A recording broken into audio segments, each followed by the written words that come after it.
saya akan mempresentasikan hasil dari kerja kelompok saya, yakni kas kecil. Yang pertama, pengertian dana kas kecil, perlengkapan dana kas kecil, dan prosedur pengelolaan dana kas kecil. Pengertian dana kas kecil yaitu uang yang disisihkan oleh perusahaan untuk mengatasi pengeluaran-pengeluaran kecil seperti ongkos taksi, membeli kopi, teh, pembayaran beban langganan majalah atau surat kabar, bensin, tol, parkiran, dan sebagainya. Adapun juga perlengkapan administrasi dana kas kecil yaitu yang pertama, peralatan tulis-menulis seperti ballpoint, pensil, penghapus, penggaris, dan sebagainya. Yang kedua, ada alat untuk menghitung seperti kalkulator. Lalu yang ketiga, ada formulir jurnal. Dan yang keempat, ada formulir penerimaan dan pengeluaran atau mutasi dana kas kecil. Dan yang kelima, ada buku kas kecil. Lalu ada prosedur pengelolaan kas kecil. Gimana sih caranya ngelola dana kas kecil itu? Bisa kita pelajari di prosedur ini. Antara lain, yang pertama, menaksir jumlah yang dibutuhkan untuk dana kas kecil. Yang kedua, setelah jumlah dana ditentukan, kemudian menarik cek. Yang ketiga, cek yang sudah diuangkan selanjutnya disimpan oleh kasir yang ditunjuk sebagai pemegang dana kas kecil. Lalu yang keempat ada melakukan pembayaran untuk pengeluaran-pengeluaran yang menggunakan dana kas kecil dan mengumpulkan bukti transaksi.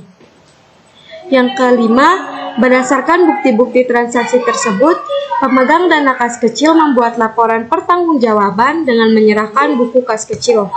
Lalu yang kedua, ada mengenali pemakaian dana kas kecil.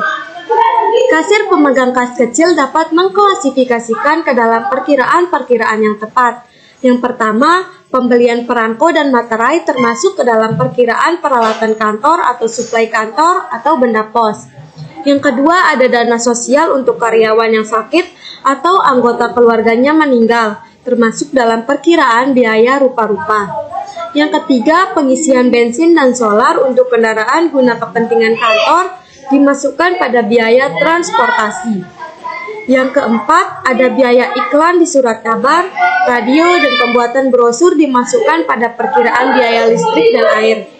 Lalu yang kelima, biaya listrik dan air dimasukkan pada perkiraan biaya listrik dan air. Yang keenam, biaya telepon, faksimal, telex dimasukkan pada biaya telepon dan sebagainya. Yang ketiga, ada metode pencatatan dana kas kecil sistem dana dan tidak tetap. Yang pertama, metode pencatatan kas kecil itu ada dua jenis. Yang pertama, sistem dana tetap, dan yang kedua, sistem dana tidak tetap. Sistem dana tetap, besarnya dana kas kecil jumlahnya selalu tetap, yaitu sebesar batas dana kas kecil yang telah ditetapkan. Yang kedua, pada sistem dana tetap, pengelolaan dana kas kecil tidak menyelenggarakan pembukuan. Lalu, untuk mengetahui saldo uang yang ada dalam kas kecil, pengelolaan hanya mengadakan catatan kas kecil yang sifatnya intern. Yang keempat, pencatatan dalam jurnal umum dilakukan oleh pemegang kas umum. Sistem dana tidak tetap adalah suatu sistem di mana besarnya dana kas kecil berubah-ubah sesuai dengan pengeluaran dan penerimaan atau penambahan kas kecil. Pengelolaan kas kecil merupakan pencatatan pada buku kas kecil untuk setiap pengeluaran ataupun untuk penambahan dana kas kecil yang akan dijadikan dasar untuk diposting ke perkiraan-perkiraan buku besar. Lalu yang keempat, ada menghitung fisik dana kas kecil. Pemegang kas kecil harus mempertanggungjawabkan semua pemakaian dan pengeluaran dana kas kecil pada setiap akhir periode. Dalam perhitungan uang kas secara fisik ini dilakukan oleh pemeriksa dan disaksikan oleh 2 orang atau lebih dan dibuatkan berita acara penghitung uang kertas. Yang kelima, ada menghitung selisih dana kas kecil. Apabila perhitungan fisik dana kas kecil lebih besar daripada yang tercatat pada buku kas kecil, maka disebut cash overage atau selisih kas lebih. Lalu, ada menghitung mutasi dana kas kecil.